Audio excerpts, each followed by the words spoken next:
우리가 약을 쓸 때는 체중, 체표 면적 이런 거를 고려해가지고 투여를 하게 됩니다. 약간 체중이 많이 나가시는 환자분들이 정해진 용량을 맞았을 때랑 체중이 적게 나가시는 분들이 정해진 용량을 맞았을 때 반응이 다를 수가 있어요. 그렇기 때문에 저 같은 경우는 체중이 너무 안 나가시는 분들에게는 위고비를 웬만해서는 권유해드리지 않고 있습니다. 저희도 위고비가 도입되면서 문의가 굉장히 많이 들어왔어요. 근데 실제로 상담 오신 분들 중에서 처방을 받지 못하고 위고비를 사용할 수 없는 거로 제가 판단을 해서 삭센다나 먹는 약은 상담만 진행해서 우선 이 정도 해보고 고려해 보시죠 하고 돌려보내는 경우가 더 많아요. 그렇기 때문에 무조건 이건 기적의 약이다, 이것만 하면 살 뺄 수 있다 라고 절대 생각하지 마시고 환자분의 지금 실제 상황과 이런 거를 진료를 받고 상담을 통해 가지고 치료를 결정하시기를 강하게 권유드립니다. 보통 위고비가 삭센다의 2배 효과를 보인다 라고 많이 얘기를 해요. 56주간 삭센다를 정해진 용량대로 사용하였을 경우 7.5% 평균적으로 체중을 감량했다고 하고요. 그리고 68주 동안 위고비를 사용했을 경우에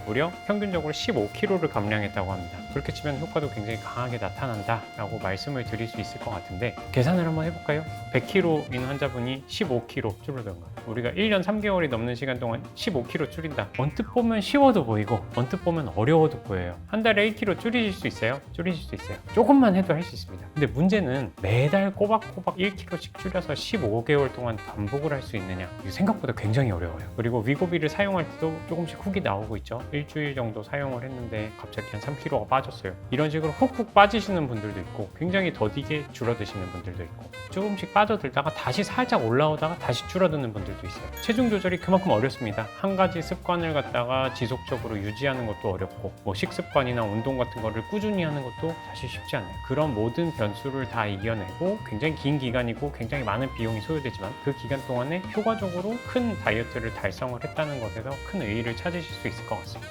이제 환자분들에게 권해드리는 공식적인 기준은 BMI 27 이상의 성인 질환을 앓고 계시는 분들 혹은 BMI 30 이상인 분들이에요. 근데 실제로 이제 비만 환자분들 진료를 하다 보면 기존에 먹는 약이 있거나 기저질환이 있어가지고 우리가 사용하는 약제를 사용을 못 하실 때가 있어요. 그럴 경우에는 주사제로의 변경을 고려하기도 하는데, 아무래도 우리가 체중을 많이 줄여야 되는 분들은 강한 효과를 낼 수 있는 위고비를 조금 더 추천드리는 편이고, 실제로는 약간의 체중 변화를 위해서 오시는 분들이 많아요. 혹은 너무 과체중이 아닌데 조금 더 줄이고 싶어서 오시는 분들 같은 경우에는 삭센다도 엄격하게 기준이 생성이 돼 있는 약이지만 그건 우리가 워낙 많이 쓰고 발생할 수 있는 부작용들이 얼추 파악이 되어 있고 케어할 수 있는 방법까지 알려져 있기 때문에 차라리 삭센다를 써가지고 안전하게 관리를 하시도록 권유를 드리기도 합니다. 근데 이제 빨리 효과를 보시고 싶으신 분들, 이런 체중으로 계속 계셔가지고 고지혈증이나 혈압, 당뇨 같은 것을 계속 방치하는 것보다는 빠르게 체중을 감량시켜서 그 모든 리스크를 감소시키는 게 조금 더 유리하겠다라고 판단이 되는 경우에는 위고비를 권해드리고 있습니다. 위고비 주사로 이제 체중을 감량했다가 중단할 경우에 요요 옵니다. 대부분의 환자분들이 요요를 경험하세요. 근데 그 정도가 얼마나 될지는 개인마다 차이가 있어요. 저는 모든 다이어트 상담 환자분들에게 꼭 강조하는 거는 식습관 그리고 적당한 운동입니다. 초기에 운동까지는 권하지 않는 경우도 많아요. 갑자기 체중이 증가한 경우에 운동부터 시작하게 되면 식욕도 많이 올라가고 관절에 부하가 걸리는 경우도 많아요. 그래서 제일 중요한 게 식습관이고요. 근데 우리가 다이어트 약제에 너무 의존을 하시는 분들이 많아요.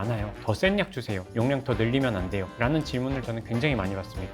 근데 저는 약을 쓰거나 할 때는 굉장히 보수적으로 접근을 하라고 환자분들에게 강조하고 또 강조해요. 약에 의존하기 시작하는 순간 본인의 의지로는 아무것도 못하게 됩니다. 약은 환자분들이 식이 조절을 하고 운동을 하면서 그 효과를 극대화시켜주고 불편감을 덜어드릴 수 있게 도와주는 장치예요. 위고비를 맞건 삭센다를 맞건 먹는 약을 쓰건 교시미아나 다양한 약들을 쓰던지 환자분들이 나 먹는 거는 그대로 먹을 건데 그냥 밥이 안 먹히니까 조금 먹었어요. 그래서 살 빠지면 100% 요요입니다. 근데 원장님이 말씀해 주신 대로 단백질 섭취도 좀 늘려보고 야채 섭취도 좀 늘려보고 탄수화물 같은 건 조금 조심하고 하면서 정해진 시간에만 식사를 하는 거를 해봤어요. 약을 먹었더니 저녁에 공복감 같은 것도 덜 느껴지고 버틸만 하더라고요. 이 정도면은 그러면 계속 하실 수 있겠습니까? 네, 이 정도 맛있게 먹으면서도 뺄 수 있으면 저는 이거는 계속 할 수 있을 것 같아요. 그러면은 그걸 유지하면서 약을 사용해 봅시다. 그리고 그 약을 나중에 줄이거나 중단을 했을 때도 그 습관만 유지하시게 된다면 요요가 오더라도 최소화시킬 수 있을 겁니다 라고 많이 강조를 합니다. 그래서 항상 위고비를 아무리 좋은 약이고 기적의 약이라고 평가를 하더라도 잠깐 기분 좋으려고 거의 돈 1,000만 원씩 들여가지고 환자분한테 화학물질을 때려 넣을 필요는 전혀 없어요. 근데 의지만으로는 안 되고 하는 경우가 더 많기 때문에 환자분의 건강 상태를 빠르게 호전시키고 건강을 유지하기 위해서 약물을 사용하게 된다면 그에 맞는 습관 변화를 같이 할 각오를 하시고 오시면 저희가 충분히 도와드리도록 하겠습니다.